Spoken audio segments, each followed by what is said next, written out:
علیکم ورحمۃ اللہ وبرکاتہ۔ احباب کیسے ہیں؟ امید ہے کہ اللہ پاک کی رحمت سے آپ سب خیر و عافیت سے ہوں گے۔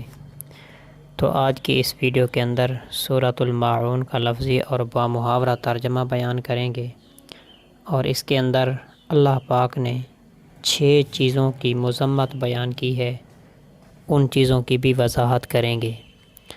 اور آپ سے درخواست ہے کہ اگر آپ نے اس چینل کو سبسکرائب نہیں کیا تو پہلے اس چینل کو سبسکرائب کر لیں۔ تو چلیں سورۃ الماعون کے ترجمہ کی طرف چلتے ہیں۔ بسم اللہ الرحمن الرحیم۔ سورۃ الماعون یہ مکی صورت ہے، اور اس کا 1 رکوع ہے اور اس کی 7 آیات ہیں۔ بسم اللہ کا ترجمہ۔ بسم اللہ الرحمن الرحیم۔ با کا معنی کے ساتھ، اسم کا معنی نام، اللہ ہی کا معنی اللہ، اللہ کے نام کے ساتھ، الرحمن جو بے حد مہربان، الرحیم نہایت رحم کرنے والا ہے، اللہ کے نام کے ساتھ جو بڑا مہربان نہایت رحم کرنے والا ہے۔ ارأیت الذی یکذب بالدین۔ آ کا معنی کیا، رأیت کا معنی آپ نے دیکھا، الذی اس شخص کو، یکذب جو جھٹلاتا ہے، بالدین بدلے کے دن کو۔ ارأیت الذی یکذب بالدین، کیا آپ نے دیکھا اس شخص کو جو جھٹلاتا ہے بدلے کے دن کو۔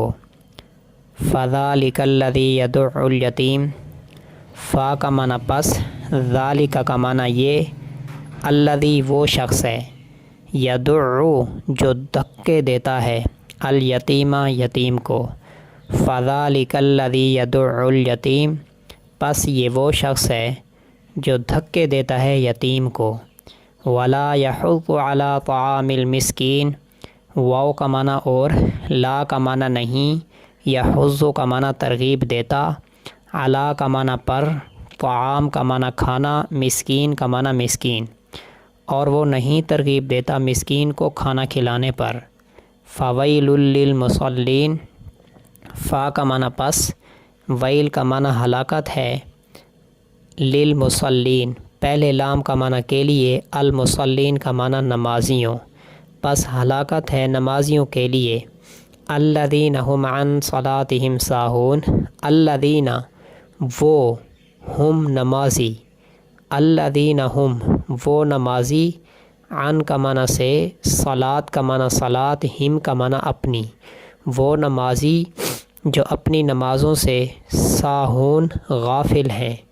الذین وہ لوگ، ہم وہ، یراؤن دکھلاوا کرتے ہیں، واو کا معنی اور، یمنعون الماعون۔ یمنعون کا معنی روکتے ہیں، ماعون کا معنی معمولی برتنے والی چیز کو دینے سے۔ یہ سورۃ الماعون کا ترجمہ ہے، اور اس کی تشریح یہ ہے کہ اس سورت کے اندر اللہ پاک نے 6 چیزوں کی مذمت بیان فرمائی ہے۔ سب سے پہلے اللہ پاک نے ارشاد فرمایا، ارأیت الذی یکذب بالدین، کیا آپ نے اس شخص کو دیکھا جو قیامت کے دن کو جھٹلاتا ہے، یعنی قیامت کے دن کا، اور اس بات کا انکار کرتا ہے کہ مرنے کے بعد دوبارہ زندہ ہوں گے اور اعمال کی جزا سزا ملے گی۔ دوسری آیت کے اندر اللہ پاک نے ارشاد فرمایا، فذلک الذی یدع الیتیم، یہ اس شخص کی بے رحمی کا ذکر کیا جو شخص قیامت کے دن کو جھٹلاتا ہے، تو فرمایا فذلک الذی یدع الیتیم، یہ وہ شخص ہے جو یتیم کو دھکے دیتا ہے۔ اور تیسرے نمبر پر فرمایا کہ ولا یحض علی طعام المسکین، کہ وہ مسکین کو کھانا کھلانے کی ترغیب نہیں دیتا۔ اس آیت کے اندر منکر قیامت کی کنجوسی کی انتہا بتا دی کہ یہ خود تو کسی مسکین پر خرچ نہیں کرتا، دوسروں کو بھی خرچ کرنے کی ترغیب نہیں دیتا، اور ساتھ یتیم کو دھکے بھی دیتا ہے اور مسکین پر رحم نہیں کھاتا۔ روز جزا کی تکذیب کرنے والے کی یہ 2 صفات بیان فرمائیں، جس سے معلوم ہوا کہ ایمان ایسی چیز ہے جس کی وجہ سے دل نرم ہوتے ہیں، اور اللہ تبارک و تعالیٰ کی مخلوق پر مومن بندے رحم کرتے ہیں اور ترس کھاتے ہیں، اور یوم آخرت میں اللہ تعالیٰ سے اس کی اجر ملنے کی امید رکھتے ہیں۔ تو جو لوگ اللہ تعالیٰ پر ایمان نہیں رکھتے، اور روز جزا کے واقع ہونے کا انکار کرتے ہیں، ان میں رحم دلی بھی نہیں ہوتی۔ اگر کسی پر کچھ خرچ کرتے ہیں تو وہ اپنے دنیاوی مطلب سے کرتے ہیں اور یوم جزا میں ثواب ملنے کی امید نہیں رکھتے۔ جب آخرت کو مانتے ہی نہیں تو ثواب کی امید کیا رکھیں گے؟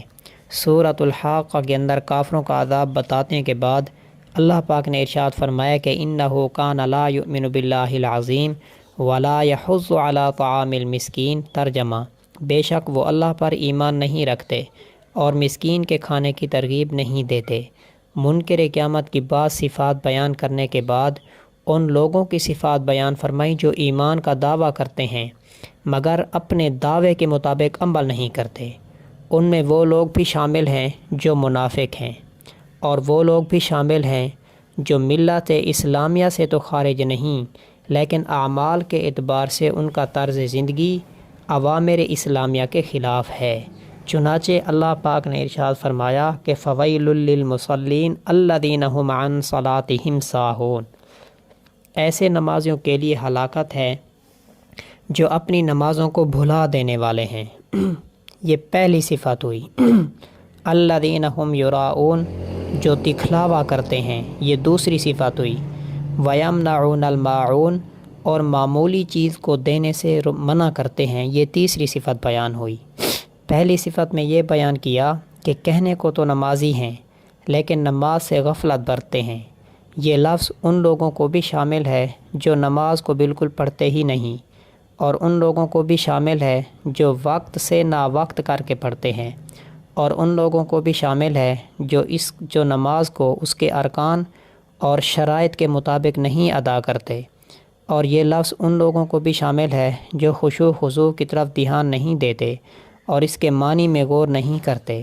مفسر ابن کثیر رحمۃ اللہ علیہ فرماتے ہیں کہ الفاظ کا عموم ان سب لوگوں کو شامل ہے، اور یہ بھی لکھتے ہیں کہ جو شخص ان صفات میں سے کسی ایک صفت سے متصف ہوگا اسی درجے میں آیات کا مضمون اسی کو شامل ہوگا۔ اور دوسری صفت یہ بیان فرمائی کہ یہ لوگ ریاکاری کرتے ہیں۔ ریاکاری یہ بہت بری چیز ہے۔ سورۃ النساء کے اندر منافقین کی مذمت بیان کرتے ہوئے اللہ پاک نے ارشاد فرمایا کہ ان المنافقین یخادعون اللہ وهو خادعهم وَإِذَا قَامُوا إِلَى الصَّلَاةِ قَامُوا كُسَالَىٰ يُرَاءُونَ النَّاسَ وَلَا يَذْكُرُونَ اللَّهَ إِلَّا قَلِيلًا۔ بے شک منافقین اللہ کو دھوکہ دیتے ہیں اور اللہ تعالیٰ ان کے دھوکے کی جزا دینے والا ہے، اور جب وہ نماز کے لیے کھڑے ہوتے ہیں تو سستی کے ساتھ کھڑے ہوتے ہیں اور اللہ کو یاد بہت کم کرتے ہیں۔ تو اس آیت کے اندر ریاکاروں کی مذمت بیان فرما دی۔ بدنی عبادات کے علاوہ مالیات خرچ کرنے کے اندر بھی ریاکاری ہوتی ہے۔ مسجد بنا دی تو شہرت کے لیے اپنے نام پر مسجد کا نام رکھنے کی ضد، کسی مدرسے میں حجرہ بنوا دیا تو اس پر اپنے نام کا کتبہ لگانے کا اصرار، اور اگر کوئی کتاب چھپوا کر تقسیم کر دی تو اس پر اپنے نام کی تشہیر۔ اگر زکوٰۃ دے دی تو جو مدارس کے وہ لوگ جو زکوٰۃ وصول کرتے ہیں اور رسید دیتے ہیں، رسید ان کے ہاتھوں سے لے کر اپنے ہاتھ سے اس کے اوپر القاب لکھنے کی ضد، تو یہ ساری چیزیں ریاکاری کے اندر آتی ہیں۔ اور بہت سے لوگ کسی کو مالی امداد کرتے ہیں تو احسان جتلاتے ہیں اور دکھ دیتے ہیں۔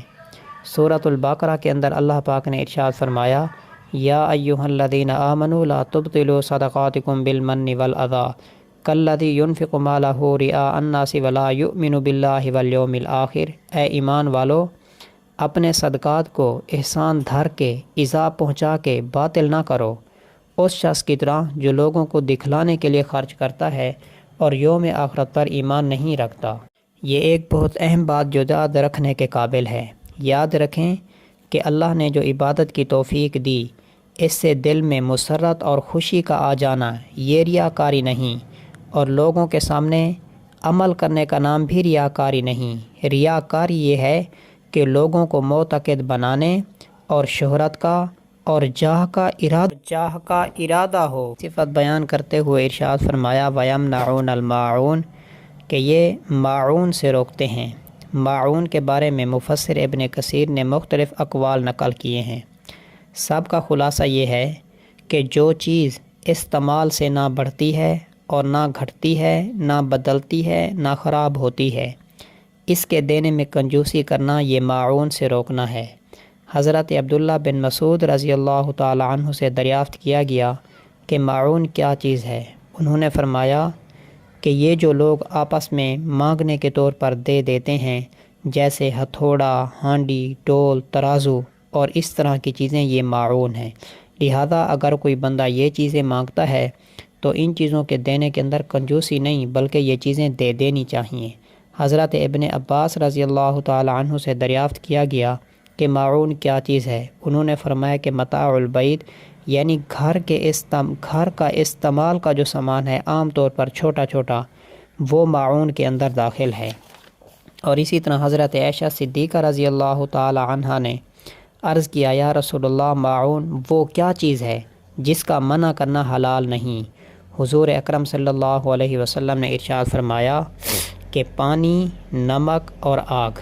عرض کیا، یا رسول اللہ، پانی کی بات تو سمجھ میں آ گئی، نمک اور آگ میں کیا بات ہے؟ فرمایا، جس نے کسی کو آگ دی گویا اس سارے سال کا صدقہ کر دیا جسے آگ نے پکایا، اور جس نے نمک دیا گویا اس نے سارے مال کا صدقہ کر دیا جسے نمک نے مزیدار بنایا، اور جس شخص نے کسی مسلمان کو پانی پلایا جہاں پانی نہیں ملتا گویا اس نے ایک جان کو زندہ کر دیا۔ مشکوٰۃ شریف کے اندر یہ روایت ہے۔